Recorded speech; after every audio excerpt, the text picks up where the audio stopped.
दर्शकों को के टीवी का नमस्कार। मैं हूं कल्याण शर्मा। जो आज हम 37 में सनातन धर्म मंदिर में आए हैं, जहां आज एक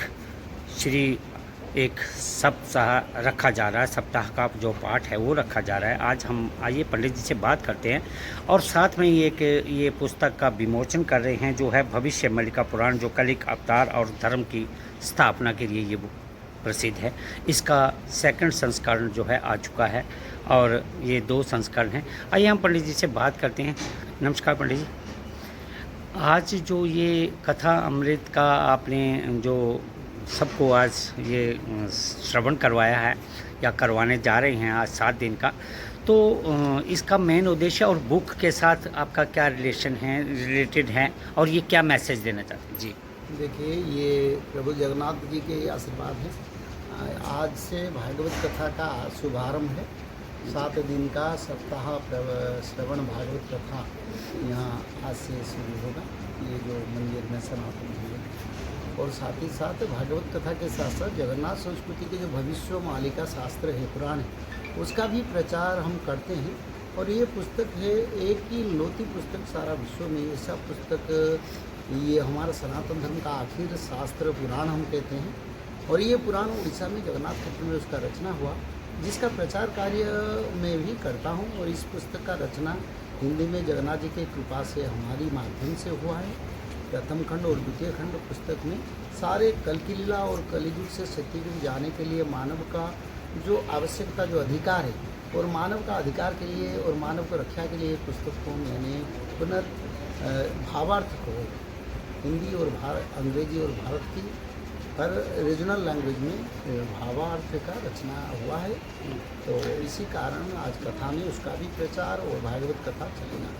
पंडित जी, ये जो बुक है भविष्य मलिका, ये हिंदुओं के जो भविष्य के लिए जो इसमें कुछ उपकार का मैसेज दिया होगा, या ये किस लेवल तक और कितने संस्करण इसके छप चुके हैं? देखिए, ये हिंदू नहीं, सारा विश्व का मानव सभ्यता का बड़ा उपकारी ग्रंथ है। इसमें सभी तो हिंदू थे, हिंदू से अलग अलग धर्म आए हैं, पर हिंदू धर्म को सारा विश्व में एकत्रीकरण और हिंदू धर्म को सारा विश्व में प्रतिष्ठा की, सनातन धर्म को प्रतिष्ठा की, ये पुस्तक का रचना हुआ है। और ये पुस्तक कल की भगवान के धरावतरण और धर्म संस्थापना, भक्तों का उद्धार, सनातन विश्व में जो प्रतिष्ठा होगा, उसके बारे में विस्तारित भाव से रचना है। इसमें सभी धर्मों के लिए कुछ विशेष मैसेज हैं?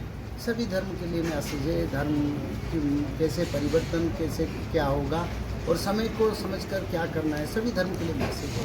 सभी धर्म के बारे में भी रचना है। जैसे सर्व धर्म एक प्रतिज्ञा हो गई या कुछ हो गया, तो इसका जो आजकल जैसे आप विशेष में किसी और चीज़ से नहीं जोड़ना चाहता, लेकिन जैसे जिस तरीके से आजकल ये चल रहा है कि वक्फ बोर्ड है या कुछ है, ये वो लोग इस चीज़ को कैसे अडॉप्ट करेंगे? जी देखिए, सारा विश्व सनातन था, सनातन रहेगा। समय कलयुग का, इस कारण आज बहुत सारे समस्या, द्वंद्व है, विचार है, भेद है। तो इस भेद को दूर करने के लिए भगवान कल्कि का आगमन और सत्ययुग का प्रतिष्ठा के लिए समय अभी अवतीर्ण है।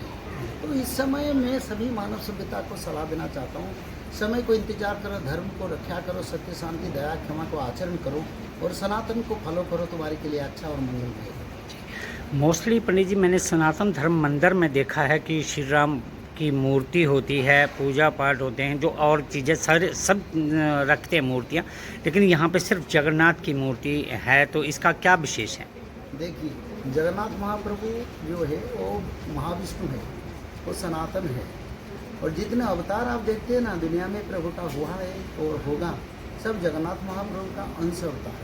तो इस समय बड़ा भाग्य है चंडीगढ़ का, यहाँ जगन्नाथ महाप्रभु आए हैं और जगन्नाथ महाप्रभु के सामने भागवत कथा और भविष्य निर्धारण, मानव का कल्याण के लिए यह प्रचार होगा। ये एक स्वतंत्र संयोग का समय और ये बड़ा शुभ मुहूर्त और शुभ समय की संकेत देता है भक्त लोगों के लिए।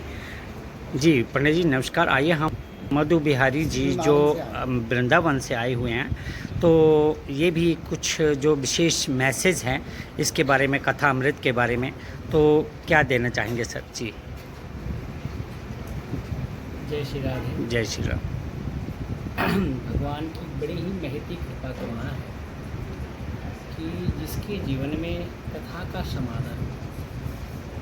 भगवान कृष्ण जब धराधाम पे थे और ब्रज गोपियाँ उसी ब्रज में रहती थी, ठाकुर जी मधुपुरी को चले गए तो गोपी गीत एक नामक अध्याय आता है जिसमें गोपियाँ कहती हैं त्वकथामृतं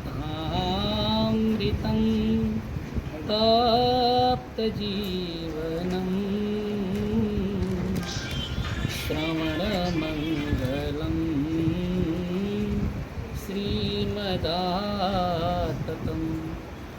कृष्ण नहीं है लेकिन कृष्ण की जो कथा है ना वही आधार है। भगवान का जो प्लेइंग स्टोरी है यह भक्तों के लिए फंडामेंटल बेस है, और यदि ये न रहे तो अकामो सर्व कामो वा मोक्ष काम उदाहरण। फिर ये मानव मात्र की कल्पना करना है अपने आप में कोई मतलब ही नहीं रह जाता है। और अभी एक मिनट, भविष्य मालिका पूज्य पंडित जी के द्वारा यह अपने आप में इस युग के लिए वरदान जैसा है, क्योंकि विप्लवपूर्ण वातावरण सन्निकट है और धर्म के स्वरूप में अनेक तथाकथित विधर्मियों का समावेश हो गया है, मूल मौलिक स्वरूप से लोग विलग हैं। तो यह भविष्य मालिका सभी शास्त्रों का सार गर्भित सार तत्व है, और यह कथा कुछ पंडित जी के श्रीमुख से अपने आप में श्रवण करने से मनुष्य अपने जीवन के मूलभूत उद्देश्यों को समझ सकता है, और भगवत प्राप्ति में तो उसको विलम्ब होगा ही नहीं, क्योंकि यह युग का अंत होना और एक सतयुग का आगमन होना, तो वह व्यक्ति अपने आप को माधव नाम से और माधव चरणारविंद से अपने आप को बिलग नहीं रह सकता है। इसलिए सबको इसका लाभ लेना चाहिए। जी, ये लास्ट महापुराण का जो पाठ होने वाला है, जो श्रीमद् भगवत पुराण महापुराण जी, तो इसके में आप पब्लिक को क्या मैसेज देना चाहते हैं कि आप आइए श्रवण कीजिए, जो 7 दिन का पाठ यहाँ पे होने जा रहा है। जी, श्रीमद् भागवत पुराण की इतनी विशेष महिमा सब शास्त्रों ने गाया है कि पीवत भागवतम रसमालयम मुहुरहो रसिका भूवि भावुका निगम कल्पतरोर गलितम फलम सुख मुखाद द्रव्य संयुक्तम। ये भागवत जो है ना, भगवान श्री कृष्ण का वाङ्मय विग्रह है। भगवान कृष्ण स्वरूपगत इत्वा पुराण संसिता संस्थापितः। यदि भगवान कृष्ण भी हैं तो श्रीमद् भागवत महापुराण में, और यह निगम कल्पतरो वेद रूपी कल्प वृक्ष का यह फल है। उस फल में न छिलका है न गुठली है, और सुखदेव गोस्वामी जैसे इस फल को चखा है। तो हम मानते हैं कोई वृक्ष में फल लगा हो और कोई सुख उसमें अपना चोंच मार दे तो उसका स्वाद बढ़ जाता है। तो वर्तमान समय में व्यास जी की तो कीर्ति है और अंतिम कीर्ति है, क्षीणे पुणे मृतलोके विसंति। इससे पूर्व वह खिन्न थे।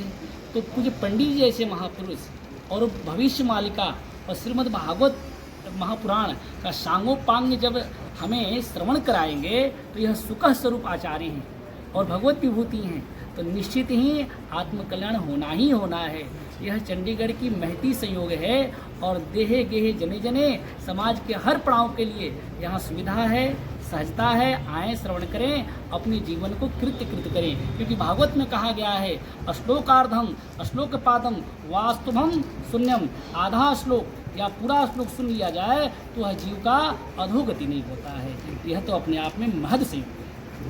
नहीं, इसका निश्चित समय क्या रहेगा प्रॉपर जो पब्लिक के लिए कि भाई इस टाइम से इस टाइम तक के कार्यक्रम चलेगा, या सुनने के लिए आप आ सकते? जी, यह सायंकालीन संध्या 4 बजे से समय 4 से 7 बजे तक, 4 से 7 बजे तक है। अपने गृह कार्य से जो ऑफिस में कार्य करते हैं समय लेकर के, और 7 बजे के बाद अपने घर जा कर के रसोई में प्रसाद इत्यादि बना। ये कंटिन्यूसली 7 दिन रहेगा? हाँ, या बीच में कुछ ब्रेक है या कुछ? बीच में और सुबह में हमारे यहाँ के जो सुधर्मा सभा के भक्तों के द्वारा प्रभात फेरी भी निकाली जाती है, और कीर्तन की बड़ी महिमा है। तो उसमें भी जो शुभेच्छु भक्त हैं भाग लेना चाहे तो उसमें भी आ सकते हैं, लेकिन 4 से 7 आकर के पूज्य पंडित जी के श्रीमुख से कथा श्रवण का लाभ। धन्यवाद।